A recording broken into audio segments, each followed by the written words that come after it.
आजकल भयरूपी भी बहुत है, आजकल रावण की तरह गुरु भी बहुत है।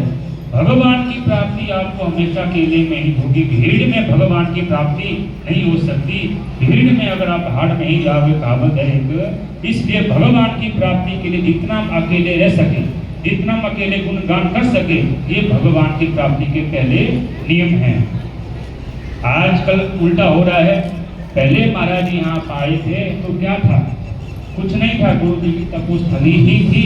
उनके तप के कारण आज इतना बड़ा महल बना हुआ है। उनके जाने के बाद आज इस परंपरा से हम आए हुए हैं। हमारे गुरु जी के पास क्या है? वहाँ एक गुफा की और गौशाला की सेवा की, गौओं की सेवा की।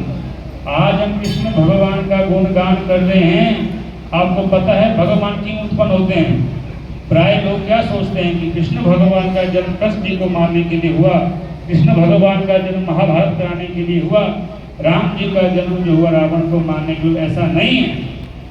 भगवान गुरु तब जन्म लेते हैं जब आप जैसे भक्तों के जो कर्तव्य नाम का इतना अपार भंडार बन जाता है, भगवान को भी धरा सागर में आना पड़ता है।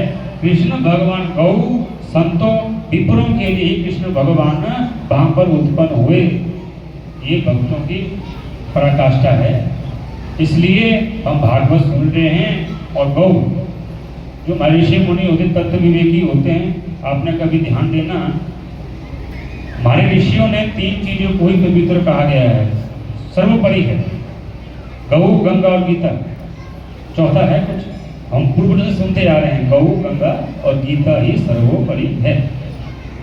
तो गंगा जी का तो प्रत्यक्ष प्रमाण हर आदमी देखता है। गंगा जी का पानी जब घर लाते हैं कभी खराब नहीं होता।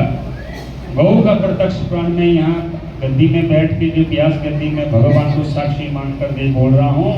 अगर कोई आदमी 2 साल तक 3 साल तक शंकर भगवान की पूजा करे, दुर्गा माता की पूजा करे, कृष्ण भगवान की पूजा करे और 31 दिन तक गौ माता के मंत्र सेवा करे, जो फल हमें 3 सालों के बीच मिलेगा, वो 31 दिन में गौ माता की सेवा से वो फल प्राप्त होगा। ये गौ माता की।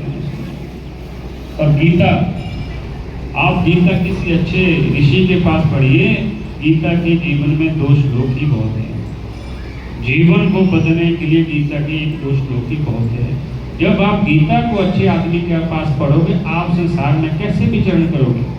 कि तन और धन से ही संसार में आप लगाओगे, मन को परमेश्वर में ही लगाओगे। एक आपको निर्देश देता हूँ, हम कितने आदमी यहाँ बैठे हैं, हर आदमी 17 से 7 तक जी सकता है आजकल के माहौल में। आज ही कैलकुलेटर निकाल दीजिए, मोबाइल सबके पास है। 70 साल को 365 से मल्टीप्लाई कर दीजिए, गुना कर दीजिए, कितने हजार दिन होते हैं। और जितने आप जी चुके हो वो आप निकाल दो। लास्ट के जो 5 साल होते हैं, हमारे बच्चे ही हमारे पिता बन जाते हैं, नहीं बनते हैं। जिस तरह से आज छोटे बच्चे हमसे परमिशन लेते हैं कि पिताश्री मैं जाऊं, हम कहते मत जाओ या जाओ, उसी तरह लास्ट के जो बुढ़ापे के 5 साल होते हैं, हमें अपने बच्चों से वैसे ही परमिशन लेनी पड़ती है जैसे हमने अपने बच्चों को पहले दी हुई। इसलिए रातें भी निकाल दो। जीवन बहुत छोटा सा है, अच्छा कीजिए। हमारे महानुशासन पर्व है महाभारत का, उसमें एक वाक्य है, धर्म क्या है? धर्म के 10 लक्षण।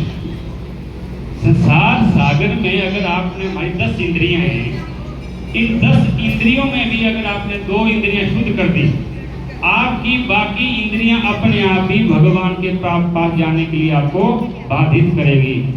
वो 2 इंद्रियां कौन सी है? हमारे शरीर में आंखें और कान। कान और आंखें ऐसी इंद्रियां हैं, अगर हमने कान से अच्छा सुनना शुरू कर दिया, आंखों से अच्छा देखना शुरू कर दिया, समझियो हमारी जो जिंदगी है, हमारा जो जीवन है, वो भगवान के पास जाने के लिए एक सुनहरा रास्ता है। 2 ही चीजें हमें शुद्ध करनी है, आंख और कान। अच्छा सुनो, अच्छा बोलो। जिस वाणी को बोल के मुझे गुस्सा आता हो, जिस वाणी को सुन के मुझे खिन्न होती हो, ऐसी वाणी दूसरों को नहीं बोलने धर्म हुई है। ऐसा भरभार नहीं करना कि जो जिंदगी है हमेशा नहीं रहती है। आपको एक और चीज बताऊं मैं, एक स्थान ऐसा रखो जहां भगवान की प्राप्ति कर सकते। एक स्थान माइंड में ऐसा रखो जीवन में जहाँ से गुरु से ही भगवान की प्राप्ति कर सके। एक चीज और जरूरी नहीं गुरु ही भगवान की प्राप्ति कर सकता है, शिष्य भी गुरु को भगवान तक ले जा सकता है। हमारे धर्म में कई चीजें कहा गया है।